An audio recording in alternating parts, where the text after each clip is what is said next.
Hello everyone, मेरा नाम है विष्णुदत्त और आज के इस सेशन में आप सभी का बहुत बहुत स्वागत है। जिंदगी में बहुत बार हम कुछ करने की कोशिश करते हैं, लेकिन बहुत बार ऐसा भी होता है कि हम इसलिए शुरू नहीं कर पाते क्योंकि हमें वो मंजिल बहुत मुश्किल लगती है। उस तक पहुंचने का रास्ता बहुत डिफिकल्ट लगता है। हमें लगता है कि इतनी विशाल चीज़ों को क्रैक करना, इतना सब करना शायद हमारे बस की बात नहीं है। लेकिन तभी कुछ ऐसा घटित होता है कहीं ना कहीं से हमारी जिंदगी में, किसी की स्टोरी से, किसी को देख करके हम सीखते हैं।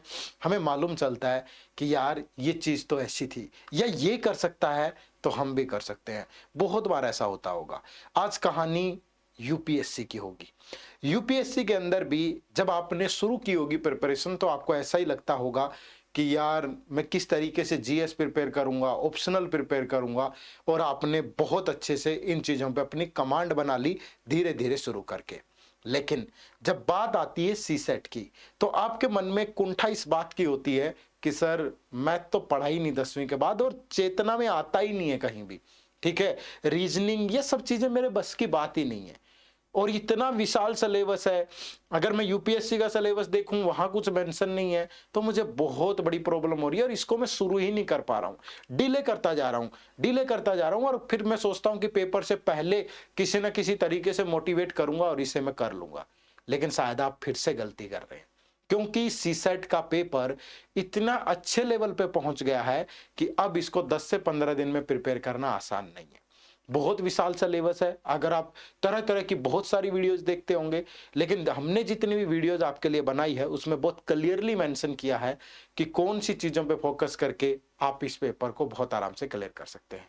आज की इस वीडियो में चर्चा करेंगे बेस्ट स्ट्रेटेजी को लेकर के, कि मुश्किल है, माना कि मुश्किल है, लेकिन सुन ओ मुसाफिर, इसे सोल्व किया जा सकता है इस प्रॉब्लम को बड़े आराम से। लेकिन कैसे? इस पूरी वीडियो को ध्यान से देखिएगा। अगली 15 मिनट में मैं आपको बताऊंगा कि सी सेट की प्रिपरेशन को आराम से, बहुत आराम से, कैसे फोकस्ड वे में आप कर सकते हो, और सो दैट ये पेपर आपके लिए रुकावट नहीं बनेगा, और एक जिला संभालने की जो मन में तमन्ना है उसको पंख जरूर लगेंगे। शुरू करते हैं। सबसे पहले, कौन सी 5 बेस्ट अप्रोच है, या आपके मन में आती होगी कि सर इन वजह से मुझे प्रॉब्लम होती है। ठीक है, पहले वो लर्निंग, वो चीजें मैं आपको बताऊंगा जिसकी नीड है, कि अगर आपको सीसेट को बेस्ट तरीके से प्रिपेयर करना है तो आपको इन चीजों की जरूरत पड़ेगी, और फिर वन बाय वन उन पे बात करेंगे। सबसे पहला, एक प्रॉपर प्लानिंग होनी चाहिए। अब आपको एक प्रॉपर प्लानिंग बन ही नहीं रही, क्योंकि इस प्रॉपर प्लानिंग के लिए आपको समय देना पड़ेगा। पहले आपको डिकोडेड सिलेबस चाहिए, फिर आपको प्रीवियस ईयर पेपर का एनालिसिस करना पड़ेगा। सर जब मैं प्रीवियस ईयर के पेपर देखता हूं तो 2023 का पेपर मैंने देखा, मेरे होश उड़ गए। मुझसे तो क्वेश्चन ही सोल्व नहीं हो रहे। मुझे तो यही नहीं पता चल रहा उस पेपर को देख के ये क्वेश्चन इजी है कि मुश्किल है। मेरे लिए तो सारे मुश्किल है। ना मुझे ये पता चल रहा है ये इस टॉपिक का, ये उस टॉपिक का है, तो फिर क्या करूं? बहुत मुश्किल है। लेकिन इस वीडियो में मैं आपकी कहानी आसान बना दूंगा। ये प्रीवियस ईयर पेपर का एनालिसिस इसलिए करना है ताकि हम इंपॉर्टेंट टॉपिक को आइडेंटिफाई कर लें, क्योंकि पूरा सिलेबस तैयार करने में शायद साल 6 महीने लगेंगे मिनिमम। इतना टाइम हमारे पास है नहीं। दूसरे सब्जेक्ट की तैयारी, जो प्रिपरेशन है, वो डिस्टर्ब हो जाएगी। तो फिर क्या करें? मैं बताऊंगा ना, अभी बताऊंगा कि क्या करना है। तो इंपॉर्टेंट टॉपिक पता चलेंगे। फिर आपकी इंपॉर्टेंट टॉपिक तो पता चल गया सर, लेकिन यही नहीं पता कि पढ़े कैसे उनको, कि क्या कोई भी बुक उठा के उस नाम का टॉपिक वहां से पढ़ ले, इतना इनफ होगा? ठीक है, तो आपकी बेस्ट अप्रोच क्या होनी चाहिए, इस पे भी चर्चा करेंगे। सर सबसे बड़ी समस्या टाइम की है। टाइम ही है नहीं, तो टाइम को कैसे मैनेज करूं? ठीक है, कितना टाइम डेली दूं कि हो जाएगा, कितना टाइम वीक में दूं, कितना मैं मंथ में दूं, कि मेरे लिए सी सेट बड़ी मुश्किल ना खड़ी करे। तो इस पे भी बात करेंगे, और फिर मैं आपको बताऊंगा कि सर आपने सब कुछ बता दिया, ये पढ़ लो, ऐसे पढ़ लो, बट वो पढ़ें कहां से? वो सोर्सेज भी तो बताओ ना सर। तो सोर्सेज पे भी चर्चा होगी। इसलिए कह रहा हूं, इस वीडियो को सेव कर लो। ये आपका बहुत घंटों की मेहनत नहीं बचाएगी, सिर्फ आपका जो ओवर स्ट्रेस है उसको भी कम करेगी। अगर आपकी सीसेट की जर्नी आसान होगी तो आप कंसंट्रेट करके, अच्छी कंसंट्रेशन के साथ जीएस पढ़ पाएंगे, ऑप्शनल पढ़ पाएंगे, तो आपकी एनर्जी लेवल बढ़ेगी, आपका स्ट्रेस लेवल कम होगा। इसलिए ये वीडियो बेस्ट है आपके लिए। शुरू करते हैं। सबसे पहले यूपीएससी से कि उनकी नोटिफिकेशन में सिलेबस क्या होता है। तो यूपीएससी की नोटिफिकेशन में ये सिलेबस होता है, कॉम्प्रिहेंशन है, interpersonal skill including communication skill, logical reasoning, analytical ability, decision making and problem solving, general mental ability, basic numeracy, numbers and there relation, order of magnitude, data interpretation, ये सब है। लेकिन सच्चाई कितनी है, क्योंकि पिछले 6-7-8 साल से यहां से कोई क्वेश्चन नहीं पूछा गया यूपीएससी के पेपर में, यहां से कोई क्वेश्चन नहीं पूछा गया, यहां से कोई क्वेश्चन नहीं पूछा गया। ठीक है, तो फिर क्वेश्चन कहां से आ रहे हैं? ऐसा नहीं है कि कभी नहीं पूछे गए, पूछे गए हैं, लेकिन आजकल ट्रेंड में नहीं है। क्या करें? अब मेंशन करके दिया उसने, अगर स्पेशली यहां डाटा इंटरप्रिटेशन लिखा है तो एक बच्चा तो बहुत अच्छे से डीआई प्रिपेयर करेगा, लेकिन अगर वो पिछले 6-7 साल के पेपर खोल ले तो उसे निराशा हाथ लगेगी, क्योंकि ये क्वेश्चन पूछे ही नहीं जा रहे इस टॉपिक से। तो मैं आपको बताता हूं बेस्ट तरीका क्या है, किन टॉपिक पे फोकस करना है। तो सबसे पहले मैथ की बारी है, क्वांटिटेटिव एप्टीट्यूड। तो क्वांट के अंदर ये आपका सिलेबस है कंप्लीट। ये कहां से मिला? मैंने आपके लिए हार्डवर्क किया। मैंने पिछले 10 साल के पेपर 2014 से लेकर के 2023 तक के पेपर्स को उठाया, 1 बाय 1 सबको सोल्व किया और उससे इतना अनुभव ले लिया। अब तो मुझे इतना मालूम हो गया है कि अगर मैं कोई क्वेश्चन आप मेरे सामने रख दोगे तो मैं बता दूंगा कि ये यूपीएससी के किस साल में पूछा गया क्वेश्चन है। मैंने देखा बदलता हुआ ट्रेंड कि पहले क्वेश्चन एक ही टॉपिक से आसान आ रहा था, उसके बाद कैसे लेवल चेंज हो रहा है। ठीक है, उसके बाद मैंने देखा कि किस टॉपिक से कितने क्वेश्चन, मतलब प्रॉपर एनालिसिस। ठीक है, और एग्जाम हॉल में बैठ के भी मैंने पेपर को दिया है। तो मैंने निकाला कि अच्छा यार, ये वो टॉपिक है जिनसे आपको क्वेश्चन पूछने चाहिए। फिर मेरे मन में अगला सवाल आया कि ये टॉपिक तो ठीक है, लेकिन इनको अच्छे से अगर मैं कवर करूं तो अच्छे से कवर करने में तो 6 से 8 महीने लगेंगे। ठीक है, और इतना टाइम इस क्वालिफाइंग पेपर के लिए देना जस्टिफाई करेगा? तो मुझे लगा कि नहीं यार, ये बेईमानी होगी। तो फिर मैंने थोड़ी और एनालिसिस की और उस एनालिसिस के बेस पे मैंने ये निकाला कि अगर पेपर क्वालिफाई ही करना है तो क्वालिफाई करने के लिए क्यों ना कुछ ही टॉपिक पढ़े जाए। तो इस पूरे सिलेबस को मैंने यहाँ पे इन टॉपिक्स में ब्रेक कर दिया। ठीक है, इन टॉपिक्स में से ही क्वेश्चन बार बार आ रहे हैं। आपके 90% क्वेश्चन पिछले कितने सालों से मैथ के अंदर इन्हीं टॉपिक से पूछे जा रहे हैं। ठीक है, उसमें सबसे पहला नंबर सिस्टम है, फिर एलसीएम एचसीएफ है, परमुटेशन कॉम्बिनेशन है, परसेंटेज है, प्रॉफिट एंड लॉस है, रेशियो है, टाइम एंड वर्क है, टाइम डिस्टेंस है, एजिज है, एवरेज है, मेंसुरेशन है, नंबर सीरीज। ठीक है, 90%। और हमें पेपर क्वालिफाई करने के लिए कितना चाहिए? 33%। मैं तो बहुत सेफर साइड पे खिला रहा हूं आपको, है ना। तो आप यकीन मानिए, अगर आप इसका आधा भी प्रिपेयर कर लेंगे, लेकिन ये ध्यान रखिएगा इनमें से भी बहुत टॉपिक ऐसे हैं जिनकी वेटेज बहुत ज्यादा है। जैसे नंबर सिस्टम से 2023 में 22 क्वेश्चन है, जैसे परमुटेशन कॉम्बिनेशन से 17 क्वेश्चन है। अब आप देख के सोच के देख लो, नहीं 17 नहीं, 12 से 13 क्वेश्चन है शायद। अभी मैं डाटा भी आपको दिखा दूं। तो मतलब आप सोच के देखो, 23 के पेपर की कहानी है ये। तो बाकी ईयर का भी डाटा मैं दूंगा आपको, आप सोच के देखो कि आपको कैसे प्रिपेयर करना। ठीक है, बात समझ में आई? तो सबसे पहले ये बात पल्ले बांध लो कि इन्हीं टॉपिक को पढ़ना है, इनके अलावा पढ़ने की जरूरत नहीं है अगर आप सीसेट का पेपर इजीली क्वालिफाई करना चाहते हैं बिना बर्डन के। ठीक है, अब आप कहोगे सर आपने कैसे डिसाइड किया, ये हमें प्रूव करके दिखाओ। तो मैं आपको वो डाटा शेयर कर रहा हूं जो मैंने बनाया। डाटा में सच्चाई है, ऑथेंटिक डाटा है। आपके पास भी पेपर है प्रीवियस ईयर के, गूगल पे सर्च मारो, पेपर निकालो, यूपीएससी की साइट पे जाओ, वहां से पेपर मिल जाएगा और पेपर चेक कर लो। ये सारे ए सेट हैं। ठीक है, सेट तो कितने भी हो, क्वेश्चन तो वही होते हैं, क्वेश्चन नंबर ऊपर नीचे मिल जाएगा। ठीक है, तो ये आपके क्वेश्चन है। 2014 से लेके 2023 तक के पेपर में किस टॉपिक से कितने सवाल पूछे गए।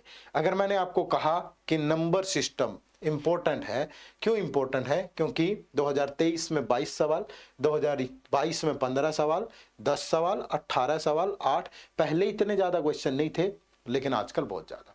और उसमें भी मेंशन किया सिलेबस में, relation of numbers with their magnitude. ठीक है।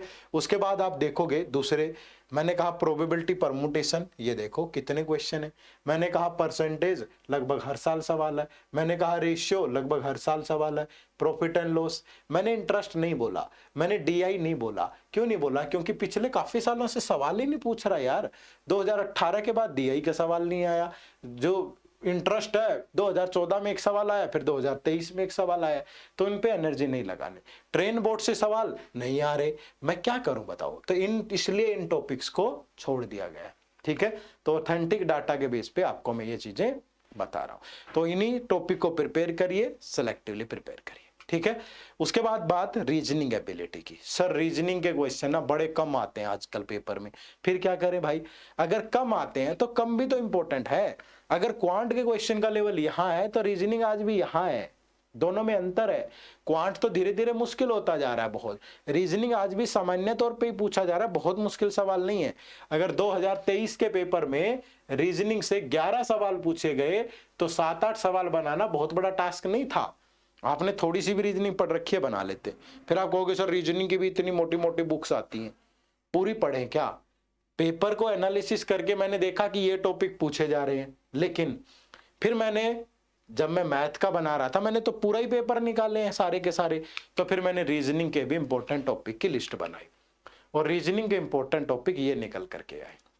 ये 8 से 10 टॉपिक है जिन्हें आप पढ़ लोगे तो आपको रीजनिंग में 10-12 सवाल करने में दिक्कत नहीं आएगी और आसान है, छोटे छोटे लॉजिक है।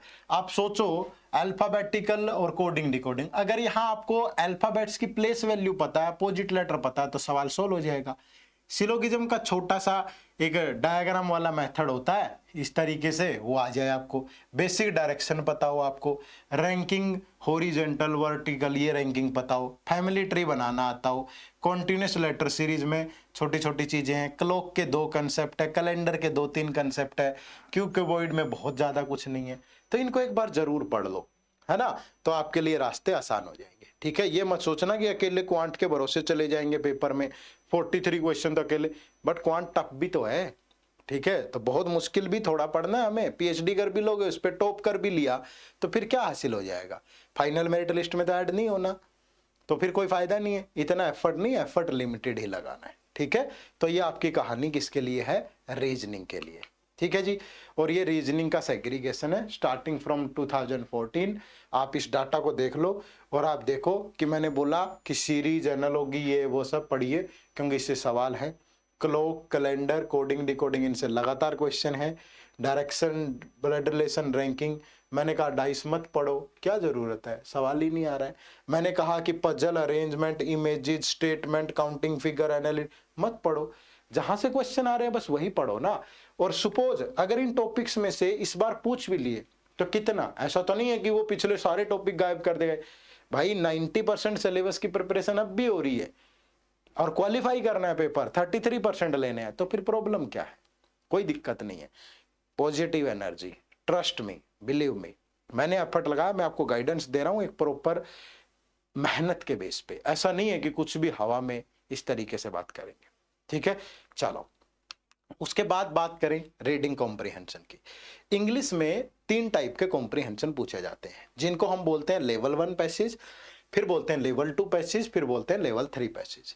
लेवल 1 पैसेज वो होते हैं जिनसे सिर्फ एक पैसेज से एक ही क्वेश्चन होता है। लेवल 2 पैसेज वो होते हैं जिसमें एक पैसेज से 2 क्वेश्चन होते हैं। और लेवल 3 पैसेज वो होते हैं जिसमें एक पैसेज से 3 या 3 से ज्यादा क्वेश्चन होते हैं। अगर 2023 के पेपर की बात करूं तो लेवल 1 के 18 पैसेज थे और लेवल 2 के 4 पैसेज थे। लेवल 3 का तो पैसेज ही नहीं था। अब 22 पैसेज पूछे गए हैं। 22 पैसेज को पढ़ के आंसर करना कोई छोटी बात नहीं है। अगर आपको लगता है कि कॉम्प्रिहेंशन तो ऐसे ही होते होंगे ना, जो स्टोरी टाइप होते हैं, नहीं, कॉम्प्रिहेंशन कंक्लूजन पे बेस्ड होता है, अजम्पशन पे। आपका थॉट प्रोसेस काम करेगा, आपकी मानसिकता जागृत होनी चाहिए उस टाइम पे, आपको प्रॉपर नॉलेज होनी चाहिए। ऐसे नहीं कि हवा में चलता हुआ कॉम्प्रिहेंशन आ गया, आपने कहीं पहले किसी छोटे मोटे एग्जाम में देखा हो या कहीं और देखा हो, स्टोरी टाइप, ऐसे नहीं होते हैं। ठीक है, आपको अच्छी समझ होनी चाहिए इकोनॉमिकल इश्यूज की, सोशल इश्यूज की। ठीक है, आपको साइंस एंड टेक की नॉलेज होनी चाहिए। इस तरीके से पैसेज आते हैं। ठीक है, तो इनको बड़े ध्यान से पढ़िएगा। और पैसेज स्टोरी टाइप नहीं होते, मैं फिर से बता रहा हूं, पैसेज होते हैं इन्फरेंस या कोरोलरी पे बेस्ड होते हैं, आपको एजम्पशन पे बेस्ड होते हैं, आपके कंक्लूजन पे बेस्ड होते हैं, कोई क्रिटिकल मैसेज होता है, ठीक है, स्टेटमेंट बेस्ड क्वेश्चन होते हैं, इस टाइप के क्वेश्चन होते हैं, ठीक है। तो ये ध्यान रखिएगा, अन्यथा मत लीजिएगा चीजों को कि पैसेज पढ़ के क्वेश्चन पे जाएंगे सोल्व हो जाएगा, आसानी से नहीं होगा। और 22 पैसेज आसान नहीं होते हैं, पढ़ के सोच के समझ के आंसर करना, नींद आनी शुरू हो जाएगी, ठीक है, लगेगा कि टाइम तो बहुत स्लो है उस टाइम पे, ठीक है, कम है, टाइम है ही नहीं हमारे पास, ठीक है। चलो, तो कौन से इंपॉर्टेंट टॉपिक है, अब देखो जो पैसेज आते हैं यहाँ पे वो पैसेज डायरेक्टली कॉपी होते हैं, ठीक है, न्यूज़पेपर के आर्टिकल से कॉपी होते हैं, गवर्नमेंट सोर्सेज जैसे लाइव मिंट है, पीआईबी है, वहां से उठाए जाते हैं, और क्वेश्चन वो खुद क्रिएट कर लेता है, क्योंकि क्वेश्चन पूछने का तरीका उसका अपना है ना। तो आपको जब भी न्यूज़पेपर पढ़ो या जहां से भी प्रिपेयर करो तो टॉपिक हमेशा ये इकोनॉमिक इश्यूज पे, है ना, सोशल इश्यूज पे, साइंस एंड टेक की कोई न्यूज है, रूरल इश्यू है, हेल्थ केयर पे, क्लाइमेट और इन्वायरमेंट पे, और कोई करंट बर्निंग इश्यू है लेकिन वो पॉलिटिकल नहीं होना चाहिए, ठीक है। तो इस टाइप के पैसेजेस एग्जाम में आते हैं, इनको ध्यान में रख के ही प्रिपेयर करो। तो ये कहानी थी रीजनिंग की। तो ये तो मैंने आपको इंग्लिश की, मैंने आपको क्वांट, रीजनिंग और इंग्लिश तीनों का प्रॉपर सिलेबस बता दिया, इंपॉर्टेंट टॉपिक बता दिए, तो अब आपको कहानी आसान लगेगी, ठीक है। लेकिन जब आप प्रिपेयर करेंगे तो आपकी अप्रोच क्या होनी चाहिए, ठीक है, कि सर आपने बता दिया ये पढ़ना है, लेकिन पढ़े कैसे, ठीक है, कि कम मेहनत लगे और आराम से हो जाए। तो सबसे पहले तो सेलेक्टिव पढ़ो, जो टॉपिक आपको बताए हैं, 12 टॉपिक आपको क्वांट में बताए हैं, मैथ में, रीजनिंग में आपको 8 टॉपिक बताए हैं, और 8-9 टॉपिक आपको इंग्लिश कॉम्प्रिहेंशन में बताए हैं जिनको आपको पढ़ना है, ठीक है। एक तो लिमिटेड रखो, क्योंकि टाइम ज्यादा दोगे तो फिर बेचैनी होगी, समय आपके पास पहले ही कम है तो मुश्किल तो होगी ही कहानी फिर। तो आराम से पढ़ो, थोड़े टॉपिक पढ़ो लेकिन उनको अच्छे से पढ़ो, ठीक है। और सबसे पहले भाई प्रीवियस ईयर पेपर उठा लो, ज्यादा नहीं उठा सकते, पिछले 5 साल के 5 ईयर के प्रीवियस ईयर पेपर उठाओ पहले और उनको सोल्व करके देखो, आपको पता चलेगा कि जिस बुक से, जिस भी सोर्स से आप प्रिपेयर कर रहे हो, क्या उसमें यूपीएससी लेवल की चीजें हैं कि नहीं। अगर वैसी चीजें नहीं है तो फिर मतलब आप गलत रास्ते पे हो, आपको दूसरा सोर्स चूज करना चाहिए। बात समझ में आई। तो सबसे पहले मैंडेटरी है कि 5 ईयर के प्रीवियस ईयर पेपर 2019 का उठा लो, 20 का, 21 का, 22 का, 23 का, 5 साल के पेपर उठाओ, सोल्व करके देखो, जो क्वेश्चन हो जाए ठीक है, लेकिन पढ़ो तो, ट्राई तो करो, एक दिन 3-4 घंटे देके तो देखो, आपको लगेगा, पता चलेगा कि आप किस ट्रैक पे हैं, ठीक है। और उसके बाद आपको कंसेप्चुअल अंडरस्टैंडिंग बनानी पड़ेगी, ठीक है, और as well as practical approach. अब आप सोचोगे सर ये क्या होती है, ये होती है कि जब पेपर में आपको ये फील होता है ना, पेपर में बहुत बच्चे, मैंने बात की पेपर के बाद, ठीक है, एग्जाम सेंटर के बाहर दूसरी जगह, तो लोगों ने कहा कि पता ही नहीं चल रहा था ये क्वेश्चन किस टॉपिक का है। अच्छा, लोग तो कहते हैं, वीडियो देख के आया था मैं यूट्यूब पे कहीं भी, कि इजी सवाल भी आते हैं, इस पेपर में एक भी आसान नहीं है। तो वो कैसे आसान होगा, क्योंकि आपका कंसेप्ट अच्छा नहीं है। अगर आपको मैं नॉर्मल एग्जांपल दे दूं ना, कि आपके सामने ये 3 पर्सन खड़े हैं, एक पर्सन ये है, एक पर्सन ये है और एक पर्सन ये है, बताओ इनमें से राम कौन है। आप कभी भी नहीं बता पाएंगे इनमें से राम कौन है। लेकिन अगर आपको ये हिंट दे दिया जाए कि जिसकी हाइट सबसे ज्यादा है वो राम है, तो आप 1 सेकंड का समय लगाएंगे और आप बोलेंगे कि ये राम है, ठीक है। ये होती है कंसेप्चुअल अप्रोच। कंसेप्चुअल अप्रोच का मतलब ये है बच्चे, कि अगर आप अच्छा पढ़ करके जाओगे, जैसे नंबर सिस्टम टॉपिक पढ़ा आपने, नंबर सिस्टम में आपको सबसे पहले नंबर्स के बारे में नॉलेज होनी चाहिए, even number, odd number, prime number, composite number, coprime number, सब के बारे में। इससे 2-3 सवाल पूछे गए हैं 2023 के पेपर में। फिर आपको डिविजिबिलिटी रूल पता होनी चाहिए, कोई नंबर 3 से कब डिवाइड होता है, 7 से कब होता है, 11 से, 13 से, 20, ये सब रूल पता हो। उसके बाद आपको रिमाइंडर्स निकालने आने चाहिए, आपको यूनिट डिजिट का कंसेप्ट पता हो, आपको नंबर ऑफ जीरो आता हो, आपको रिकरिंग डेसिमल आता हो, आपको एपीजीपी सीरीज आती हो, आपको नंबर ऑफ फैक्टर निकालने आते हो, आपको सर्ट्स और इंडिसेस के रूल आते हैं, आपको जो नंबर और डिजिट के रिलेशन पे सवाल बनते हैं वो आते हैं, कुछ मिसलेनियस क्वेश्चन आपने प्रैक्टिस किए। कोई रोक देगा आपको, कोई ताकत नहीं है। आप क्वेश्चन सूंघ के बता दोगे कि अच्छा इसमें तो ये कंसेप्ट यूज होगा। गड़बड़ कहां है, हम नहीं उस लेवल का पढ़ रहे। आप नंबर सिस्टम के नाम पे 4 बात आपको पता है, आप सोचते हैं कि बहुत कुछ, एक प्रेस्टिजियस एग्जामिनेशन है, एक डिस्ट्रिक्ट संभालने जा रहे हो, इतना आसान थोड़ा ना पूछेगा यूपीएससी। तो अच्छी कंसेप्चुअल अंडरस्टैंडिंग डेवलप करो, अच्छी प्रैक्टिकल अप्रोच डेवलप करो। प्रैक्टिकल अप्रोच तभी डेवलप होगी जब आप यूपीएससी लेवल के क्वेश्चन प्रैक्टिस करोगे, ठीक है। ऐसे नहीं चलते नहीं, राह चलते नहीं, अच्छे लेवल के क्वेश्चन, ठीक है। उसके बाद अपनी प्रिपरेशन को टाइम पे स्टार्ट करो, ठीक है। क्या टाइम मैनेजमेंट के कुछ सूत्र मैं आपको अभी दे दूंगा, ठीक है। और प्रैक्टिस यूपीएससी लेवल, यूपीएससी से नीचे नहीं। वैसे क्वेश्चन प्रैक्टिस नहीं करोगे तो एग्जाम हॉल में जाके सॉल्व नहीं कर पाओगे, ठीक है। वैसे क्वेश्चन प्रैक्टिस करो। बात समझ पाए सारे। उसके बाद टाइम को कैसे मैनेज करें, तो टाइम आपको यहाँ पे, ठीक है, कितने दिन आपको टाइम देना चाहिए डे में, ठीक है, और वीक में आपको कितना टाइम देना चाहिए, ठीक है, और फिर कितने मंथ आपको टाइम देना चाहिए, और फिर आपको टोटल कितना टाइम देना चाहिए, ठीक है। अभी आपके पास 38 वीक्स बाकी हैं 2024 के पेपर में, ठीक है। कितने वीक है? 38 वीक, ठीक है। 38 वीक बाकी हैं। अब मैं आपको यहां पे बोलूंगा कि आपको वीक में 10 घंटे देने हैं सीसेट को, ठीक है। कितने घंटे देने हैं? 10 घंटे। अब आप बोलोगे सर 38 वीक है, वीक में 10 घंटे देंगे, 380 घंटे सीसेट के लिए बहुत ज्यादा नहीं है? बहुत ज्यादा है, बहुत ज्यादा है। लेकिन जब लास्ट मोमेंट पे आप जीएस के रिवीजन करोगे, दूसरी चीजें, तब आप सीसेट को इतना टाइम नहीं दे पाओगे। तो इसको पहले प्रिपेयर कर लो, ठीक है। अगर आप वीक में 10 घंटे देंगे तो आपको डेली 1.5 घंटे के आसपास यहां देना पड़ेगा, ठीक है, 1.5 घंटे के आसपास। और मंथ में आप इसमें 40 से 45 घंटे देंगे, 40 to 45 आवर, तो आप आराम से 4 महीने में, 4 मंथ में इसको कवर कर लेंगे, 4 मंथ में, ठीक है। और मेरे पास कितने कितने वीक बाकी हैं? 38। 4 महीने में होंगे कितने वीक? 16 से 17 वीक। उसमें खत्म हो जाएगा आपका सिलेबस। और ये तो बहुत अच्छे से प्रिपेयर हो जाएगा विद प्रैक्टिस, समझ रहे हो, बहुत अच्छे से। टाइम को मैनेज करना सीखो। आधा घंटा 1 घंटा सुबह, आधा 1 घंटा शाम को। सुबह थोड़ा कंसेप्ट पे काम कर लिया, फिर शाम को प्रैक्टिस कर ली बहुत अच्छे से। तो बहुत ज्यादा मुश्किल नहीं है, मुझे लगता है कि इतना टाइम दिया जा सकता है, क्योंकि एक यूपीएससी एस्पिरेंट नॉर्मली 8 से 10 घंटे ही पढ़ता है डेली, ठीक है। अगर इस डेली में से आप 1-1.5 घंटा इसको भी दे दोगे, और लंबा टाइम नहीं देना है, 3-4 महीने देना है सिर्फ आपको। बात समझ में आई? तो थोड़ा आसान रहेगा आपके लिए, और इस तरीके से मैनेज कर पाएंगे, ठीक है। सोर्सेज की बात करूं तो दुनिया जहान की किताबें मार्केट में अवेलेबल है। अब मुझे कोई किताब ऐसे दिल को नहीं छुई जो मैं आपको बताऊं, ठीक है, तो मैं उस चीज से नहीं बोल पाऊंगा।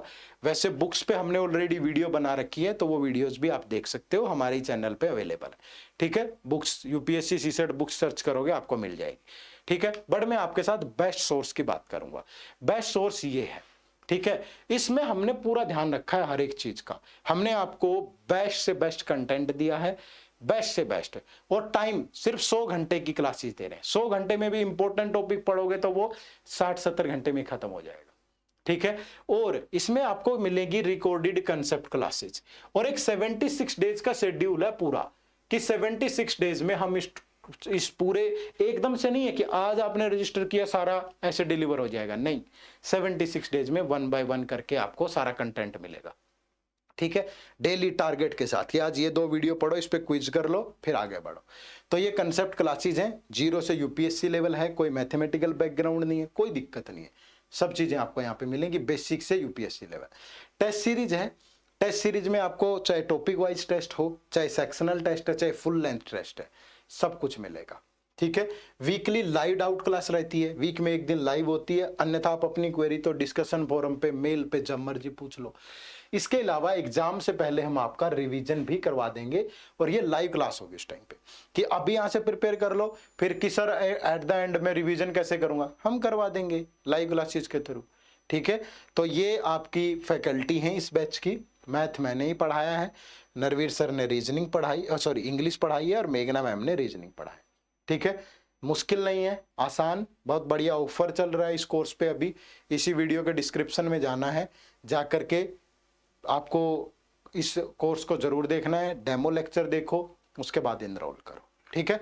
बहुत बेहतरीन चीज आपका इंतजार कर रही है। तो ये था आज की वीडियो में क्लियर कट स्ट्रेटेजी, बिल्कुल टू द पॉइंट, कोई ज़्यादा हवा में बात नहीं की, कोई कुछ नहीं।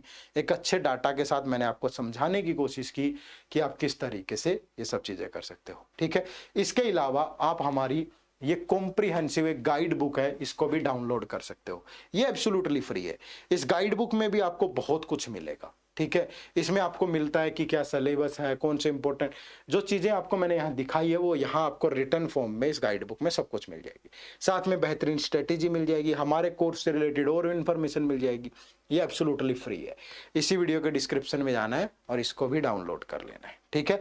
तो आज की इस खूबसूरत सी वीडियो का अंत करते हैं, फिर मुलाकात होगी अगले सेशन में। आप सबका बहुत बहुत शुक्रिया, थैंक यू वेरी मच। जय हिंद, जय भारत। कमेंट करके जरूर बताइएगा ये वीडियो आपको कैसी लगी।